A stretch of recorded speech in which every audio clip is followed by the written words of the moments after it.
ಗುರು, ನೀವು ಕೇಳೇ ಇರ್ತೀರಾ, ಒಡೆದೋದ ಕನ್ನಡಿಯಲ್ಲಿ ಮುಖ ನೋಡಬಾರ್ದು ಅಂತ ಮನೇಲಿ ಹೇಳ್ತಾ ಇರ್ತಾರೆ. ಆದ್ರೆ ನೀವು ಯಾವತ್ತಾದ್ರೂ ಯೋಚನೆ ಮಾಡಿದೀರಾ ಒಡೆದೋದ ಕನ್ನಡಿಯಲ್ಲಿ ಯಾಕೆ ಮುಖ ನೋಡಬಾರ್ದು ಅಂತ?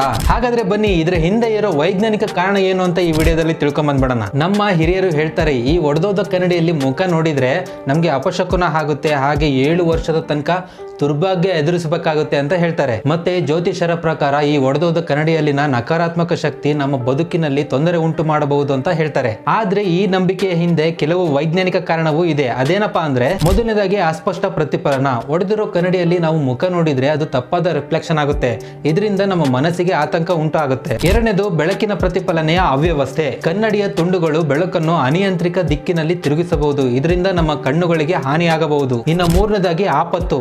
ಒಡೆದಿರೋ ಕನ್ನಡಿಯ ತುಂಡುಗಳಿಂದ ನಮಗೆ ಗಾಯ ಆಗಬಹುದು, ಇದರಿಂದ ಅಪಾಯ ಉಂಟು ಆಗಬಹುದು. ಇಷ್ಟೆಲ್ಲ ಕಾರಣ ಇರೋದಕ್ಕೇನೆ ಗುರು ನಮ್ಮ ಹಿರಿಯರು ಎಚ್ಚರಿಕೆ ಕೊಟ್ಟಿರೋದು. ನೀವು ಈ ನಂಬಿಕೆನ ಇಡೋದು ಬಿಡೋದು ನಿಮ್ಗೆ ಬಿಟ್ಟಿದ್ದು, ಆದ್ರೆ ಸುರಕ್ಷತೆಗೆ ಮಾತ್ರ ಮೊದಲ ಆದ್ಯತೆ ಕೊಡಬೇಕು. ಒಡೆದೋಗಿರೋ ಕನ್ನಡಿನ ನೀಟಾಗಿ ಪ್ಯಾಕ್ ಮಾಡಬೇಕು. ಯಾಕೆ ಅಂತಂದ್ರೆ ಹೊರಗಡೆ ಇರೋ ಪ್ರಾಣಿಗಳಿಗೂ ಕೂಡ ಅದರಿಂದ ಯಾವುದೇ ರೀತಿ ಹಾನಿ ಆಗಬಾರ್ದು. ಆ ರೀತಿ ನೀವು ಪ್ಯಾಕ್ ಮಾಡ್ಕೊಂಡು ಅದನ್ನ ಡಸ್ಟ್ಬಿನ್ ಹಾಕ್ಬೇಕು. ಮತ್ತೆ ಹೊಸ ಕನ್ನಡಿ ಏನಾದ್ರು ತಗೊಂಡ್ಬಂದು ಇಡಬೇಕಾದ್ರೆ ಸುರಕ್ಷಿತವಾಗಿ ನೀಟಾಗಿ ಇಡಿ. ಈ ಮಾಹಿತಿ ಇಷ್ಟ ಆದ್ರೆ ಒಂದೇ ಒಂದು ಲೈಕ್ ಕೊಡ್ಬಿಟ್ಟು ನಿಮ್ಮ ಫ್ರೆಂಡ್ಸ್ಗಳಿಗೆಲ್ಲ ಶೇರ್ ಮಾಡಿ. ಇದೇ ರೀತಿ ಹೆಚ್ಚಿನ ವಿಡಿಯೋಗಳಿಗಾಗಿ MJ.com ಫಾಲೋ ಮಾಡ್ಕೊಂಬಿಡಿ.